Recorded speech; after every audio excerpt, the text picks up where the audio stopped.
Hi అండి. చూస్తున్నారు కదా, ఈ వర్షం కారణంగా అరటి తోట ఎలా మునిగిపోయిందో. ఇవాళే కొంచెం వర్షం లేకుండా ఉందండి. పొద్దునంతా కూడా వర్షం బాగానే పడింది.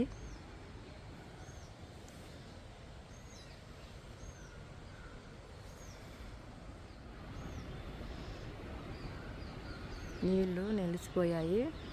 ఇక పక్కన మా కోల్ఫరాలు ఉండటం వల్ల కోల్ఫరాలకు కూడా ఓటల్లే వచ్చిందండి. షెడ్యూల్లోకి కూడా నీళ్ళు వచ్చేసాయి.